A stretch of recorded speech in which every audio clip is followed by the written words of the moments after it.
Neha Kakkar India की most popular singers में से एक हैं और इनके गाने हमेशा ट्रेंडिंग में रहते हैं। नेहा की जर्नी बहुत ही इंस्पायरिंग रही है। इस वीडियो में मैं आपको नेहा की लाइफ से जुड़ी कुछ ऐसी बातें बताऊंगा जो शायद आप नहीं जानते होंगे। तो चलिए वीडियो शुरू करते हैं। नेहा ऋषिकेश में पैदा हुई थी। बचपन में नेहा ने अपनी बड़ी बहन सोनू कक्कड़ को गाते देखा था। उन्हें देखकर नेहा को भी सिंगिंग में इंटरेस्ट आने लगा। नेहा के फादर उस वक्त कॉलेज और स्कूल के बाहर समोसे बेचा करते थे और इस बात पर उन्हें स्कूल में चिढ़ाया भी जाता था। नेहा ने बताया कि उनकी इंस्पिरेशन हमेशा उनकी बहन ही रही हैं, क्योंकि फैमिली को फाइनेंशियली सपोर्ट करने में उनकी बहन का बहुत बड़ा हाथ है। नेहा ने 4 साल की उम्र से ही जगरातों में गाना शुरू किया। उनको इसके लिए 500 रुपये मिला करते थे। जैसे जैसे वो बड़ी हुई तो उनकी सिंगिंग की वजह से उनको पूरे शहर में जाना जाने लगा और इस तरह से वो अपनी फैमिली को सपोर्ट कर पाई। वो इतने पैसे कमा लेती थी कि उनके फादर को समोसे बेचने नहीं पड़ते थे।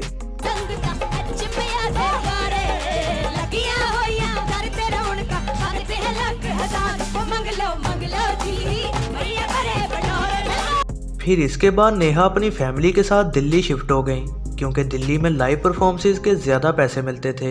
फिर कई साल दिल्ली में रहते हुए उन्होंने अपनी स्टडी और सिंगिंग को मैनेज किया। फिर वो वक्त आया जब सोनू कक्कड़ को बॉलीवुड में गाना गाने का मौका मिला। उनका गाना बाबूजी धीरे चलो तब बहुत मशहूर हुआ।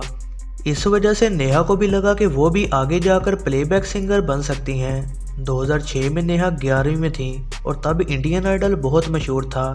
नेहा ने इंडियन आइडल सीज़न 2 का ऑडिशन दिया और उनको सिलेक्ट भी कर लिया गया, लेकिन नेहा टॉप 8 में बाहर हो गई थी। लेकिन उन्होंने तब तक सबको इम्प्रेस कर दिया था।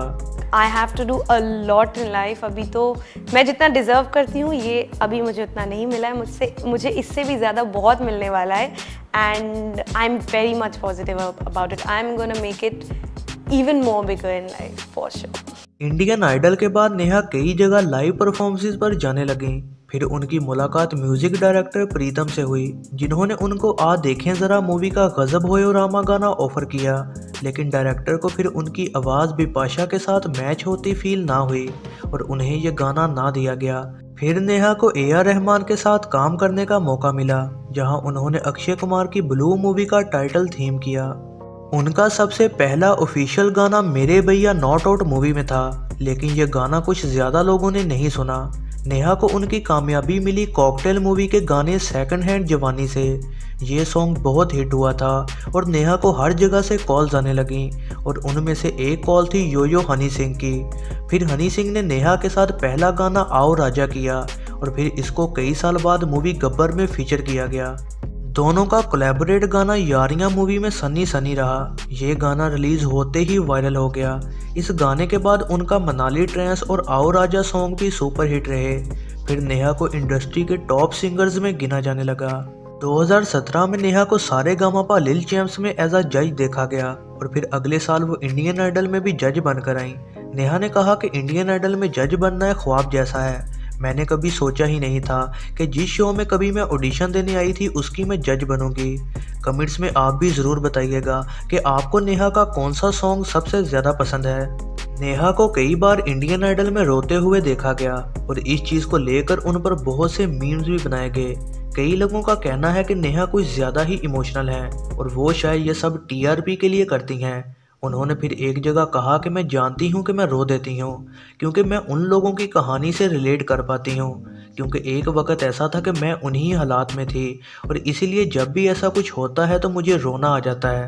रो पड़ी मुझसे, मैं इमोशनल भी बहुत हूँ, तो यहाँ मैं अपने इमोशंस कंट्रोल नहीं कर पाई और स्टेज पे रो दिया और बाद में मुझे रियलाइज हुआ कि क्यों मैं इतनी इमोशनल हूँ, क्यों रोना आ गया। But I don't know, but of course I was in pain and I felt very bad। Neha के कुछ गानों को लेकर उन्हें बेहद क्रिटिसाइज किया गया।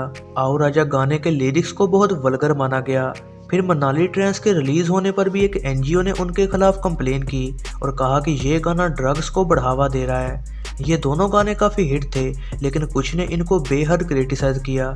नेहा ने एक इंटरव्यू में कहा कि ऑडियंस को ऐसे गाने पसंद आते हैं और एज अ सिंगर मुझे पता है कि एक गाने की लिमिट कहाँ क्रॉस होती है और मैं इस चीज़ को ध्यान में रखती हूँ। इसके अलावा इंडियन आइडल में कंटेस्टेंट ने उन्हें फोर्सफुली किस कर दिया, लेकिन इस बात पर नेहा ने कोई लीगल एक्शन नहीं लिया। फिर दूसरे जज ने नेहा को कहा कि उन्हें लीगल एक्शन लेना चाहिए, लेकिन नेहा ने ऐसा करने से मना कर दिया और ट्विटर पर यह वाकया सभी को बहुत फेक लगा और कहा गया कि ये टीआरपी के लिए किया गया है।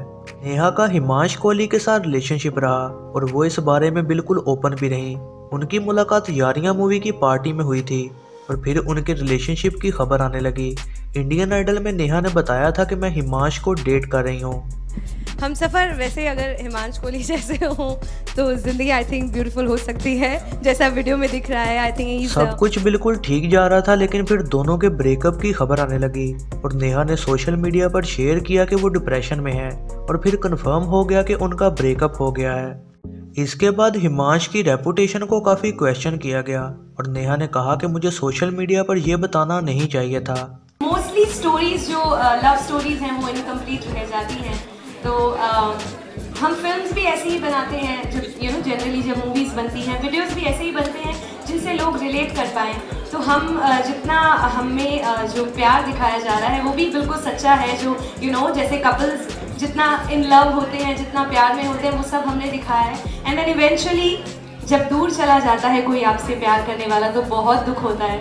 And that also you have seen in the video. अक्टूबर 2020 में नेहा की शादी रोहनप्रीत सिंह से हुई और दोनों ही एक साथ बेहद खुश नजर आते हैं। नेहा से जब उनके फेवरेट गाने के बारे में पूछा गया तो उन्होंने कहा कि मेरा फेवरेट गाना इस देश में ना आना लाडो का टाइटल ट्रैक है।